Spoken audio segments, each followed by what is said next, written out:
Sungguhkah dalam hidup sehari-hari saya melakukan berbagai macam hal sebagai pengikut Kristus dengan kesungguhan hati? Tuhan telah bersumpah dan tidak menyesal, Engkaulah imam seperti Melkisedek untuk selamanya. Dalam nama Bapa dan Putra dan Roh Kudus. Amin. Tuhan bersamamu dan bersama rohmu. Pak Romo, Bruder, Suster, Bapak Ibu dan saudara-saudari yang terkasih dalam Tuhan, selamat pagi dan berkah dalem. Selamat pagi, berkah dalem. Pagi hari ini kita berkumpul merayakan Ekaristi pada hari Senin biasa yang kedua. Kita diajak untuk memaknai segala hal baik dalam hidup kita dengan semangat pengabdian pada Kristus sendiri. Marilah berdoa. Allah Bapa Maha Agung, Engkau telah mengutus seorang imam agung yang sudi hidup seperti kami. Kami mohon bimbinglah kami beribadat kepadamu yang benar. Demi Yesus Kristus, Putramu Tuhan dan pengantara kami, yang hidup dan berkuasa bersama Diko dan Roh Kudus, Allah kini dan sepanjang segala masa. Amin. Pembacaan dari surat kepada orang Ibrani.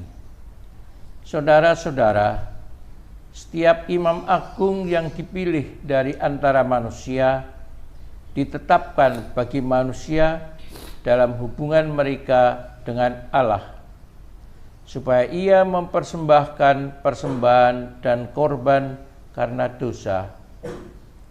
Seorang imam agung harus dapat memahami orang-orang yang jahil dan orang-orang yang sesat, karena ia sendiri penuh dengan kelemahan. Karena itu ia harus mempersembahkan korban pelunas dosa, bukan saja bagi umat, tetapi juga bagi dirinya sendiri.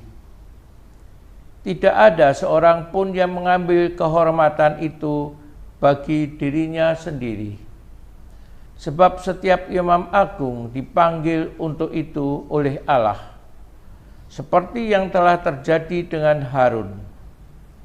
Demikian pula Kristus, ia tidak mengangkat dirinya sendiri dengan menjadi imam agung, tetapi diangkat oleh Dia yang bersabda kepadanya, "Anakkulah engkau, pada hari ini engkau telah kuperanakkan."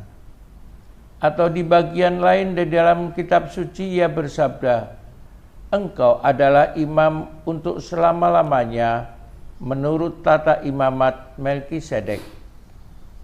Dalam hidupnya sebagai manusia, Kristus telah mempersembahkan doa dan permohonan dengan ratap tangis dan keluhan kepada Dia yang sanggup menyelamatkannya dari maut. Dan karena kesalehannya ia telah didengarkan. Akan tetapi sekalipun anak, Kristus telah belajar menjadi taat. Ini ternyata dari apa yang telah dideritanya.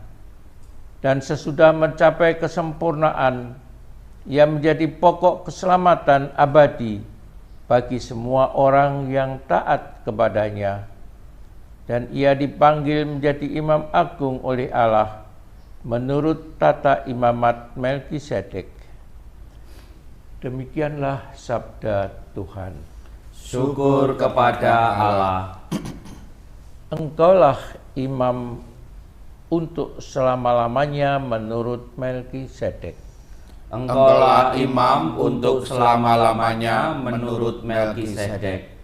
Beginilah firman Tuhan kepada Tuanku, duduklah di sebelah kananku, sampai musuh-musuhmu kubuat menjadi tumpuan kakimu. Engkaulah imam untuk selama-lamanya menurut Melkisedek. Tongkat kuasamu akan diulurkan Tuhan dari Sion. Berkuasalah engkau di antara musuhmu. Engkaulah imam untuk selama-lamanya menurut Melkisedek. Haleluya, haleluya, haleluya. Haleluya, haleluya, haleluya. Sabda Allah itu hidup dan kuat. Sabda itu menguji segala pikiran dan maksud hati. Haleluya, haleluya, haleluya.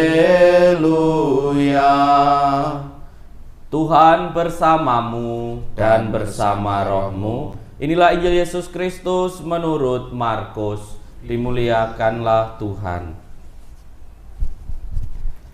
Sekali peristiwa murid-murid Yohanes dan orang Farisi sedang berpuasa, maka datanglah orang-orang kepada Yesus dan berkata, "Para murid Yohanes dan orang Farisi berpuasa, mengapa para muridmu tidak?"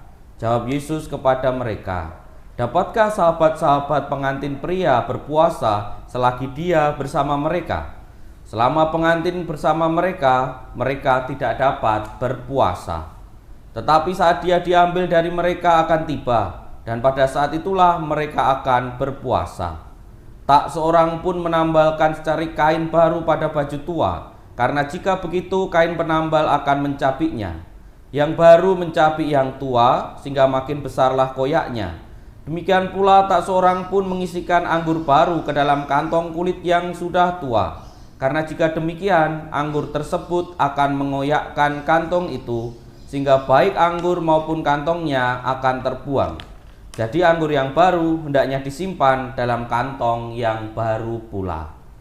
Demikianlah Injil Tuhan.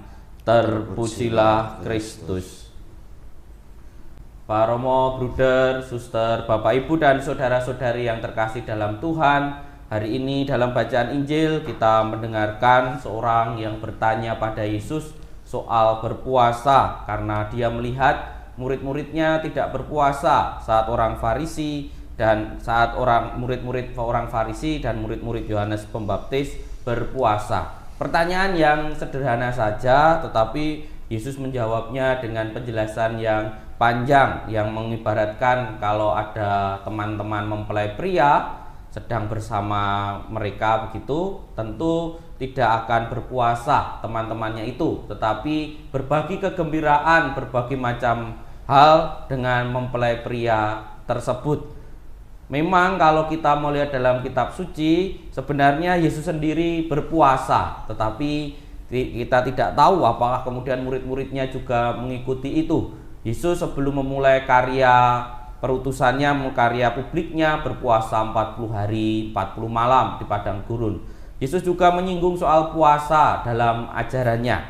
Tetapi memang dalam bagian ini Yesus menjawab pertanyaan itu dengan sebuah perumpamaan, dengan 2-3 perumpamaan soal mempelai, soal baju tua, dan juga soal anggur baru dengan kantong yang baru itu. Kalau kita mau merenung-renungkan, kadangkala Yesus itu ditanya A, jawabnya tidak langsung B, tapi memberi penjelasan yang panjang. Dan dalam bagian ini juga sama, bahwa Yesus tidak ingin sekedar menjawab, "Yo mergani begini" atau "karena ini", tetapi ingin memberikan ajaran baru bahwa soal puasa atau soal tindakan agama lain, tindakan kerohanian lain, itu perlu dengan semangat yang sungguh, bukan hanya sekedar kewajiban saja. Selain itu, Yesus seolah-olah juga ingin mengatakan kepada orang yang bertanya itu, sekarang ini para muridnya sedang disiapkan wadahnya untuk menerima apa yang diwartakan oleh Yesus, karena nanti mereka akan mengalami hal yang baru, yaitu kemesiasan Yesus itu berbeda dengan apa yang mereka bayangkan. Dan itu benar terjadi ketika Yesus menyampaikan bahwa dia akan menderita. Para murid goyah, dan bahkan saat Yesus disalib, para murid banyak yang bubar, tapi akhirnya dikuatkan kembali.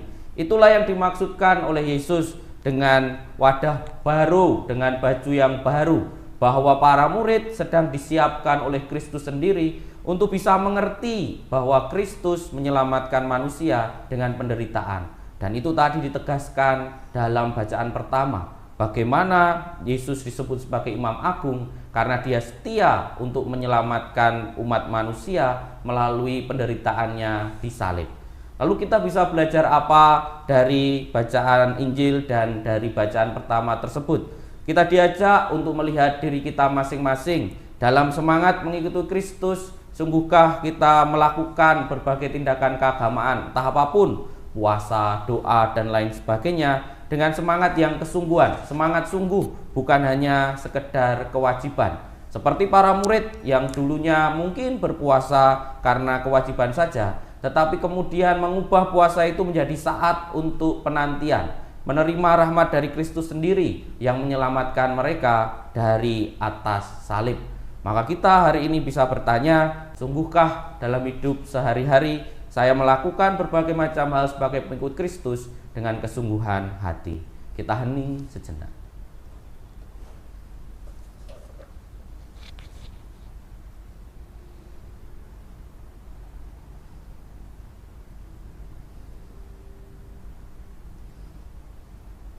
Kemuliaan kepada Bapa dan Putra dan Roh Kudus, seperti pada permulaan, sekarang, selalu, dan sepanjang segala abad. Amin. Kristus menjadi pokok keselamatan abadi bagi semua orang yang taat kepadanya. Salam Maria, penuh rahmat, Tuhan sertamu. Terpujilah engkau di antara wanita, dan terpujilah buah tubuhmu, Yesus. Santa Maria, Bunda Allah, doakanlah kami yang berdosa ini, sekarang dan waktu kami mati. Marilah berdoa. Allah Bapa kami Maha Pengasih, kami bersyukur atas anggur baru yang kami terima, atas semangat baru, yakni Roh-Mu yang Kau curahkan ke dalam hati, agar kami dapat menaruh cinta kasih sebagaimana Engkau sendiri, demi Kristus Tuhan dan pengantara kami. Amin. Terima kasih atas kebersamaan kita pada perayaan Ekaristi pagi hari ini. Sampai berjumpa kembali pada Ekaristi besok di channel dan jam yang sama. Sekarang marilah kita mohon berkat Tuhan. Tuhan bersamamu dan bersama rohmu. Semoga kita semua, keluarga kita, serta niat-niat baik yang telah muncul dalam diri kita, senantiasa diberkati oleh Allah yang Maha Kuasa, Bapa dan Putra dan Roh Kudus. Amin. Dengan demikian perayaan Ekaristi sudah selesai. Syukur kepada Allah. Marilah pergi, kita diutus. Amin. Dadah. Selamat hari Senin.